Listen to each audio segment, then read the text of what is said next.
saya akan menjelaskan tentang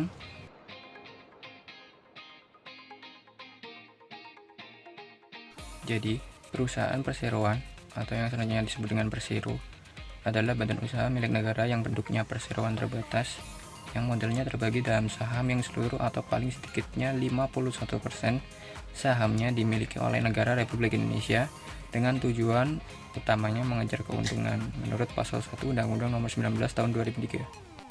Organ atau perangkat dalam persero terbagi menjadi 3: RUPS, direksi, dan komisaris. Ciri-ciri persero: 1.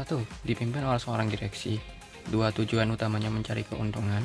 3. Pegawainya berstatus sebagai pegawai swasta. 4. Badan usahanya jelas PT, spasi nama perusahaan spasi persero.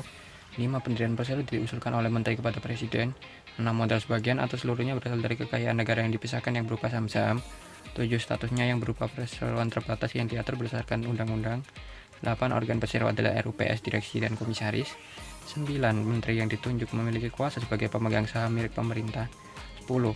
Apabila seluruh saham dimiliki oleh pemerintah, maka menteri berlaku sebagai RUPS. Jika hanya sebagian, maka sebagai pemegang saham perseroan terbatas. 11. Tidak memperoleh fasilitas negara. 12. Pelaksanaan pendirian dilakukan oleh menteri dengan memperhatikan perundang-undangan.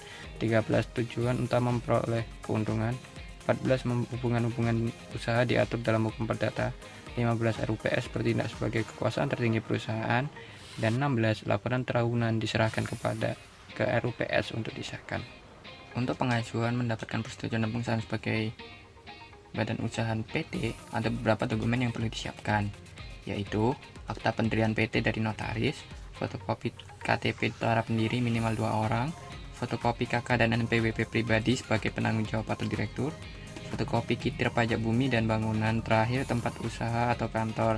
Jika status kontrak, maka dilampiri surat kontrak tempat usaha, surat keterangan domisili dari pengelola gedung apabila kantor atau tempat usaha PT tersebut berada di gedung, pas foto penanggung jawab atau direktur perusahaan, stempel perusahaan, dina lokasi dan foto kantor atau tempat usaha, dokumen penentuan nama PT, surat keterangan kedudukan dan bidang usaha, keterangan tentang jumlah modal dasar dan modal yang disetor, keterangan tentang komposisi saham serta susunan pengurus atau direksi, dan beberapa dokumen penunjang lainnya.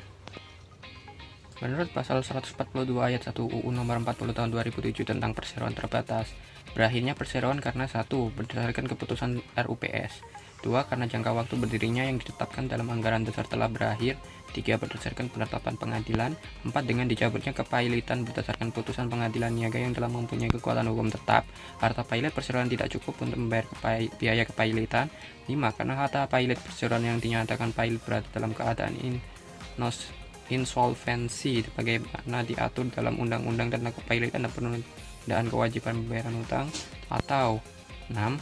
Karena dicabutnya izin usaha perseroan sehingga mewajibkan perseroan melakukan likuidasi sesuai dengan ketentuan peraturan perundang-undangan.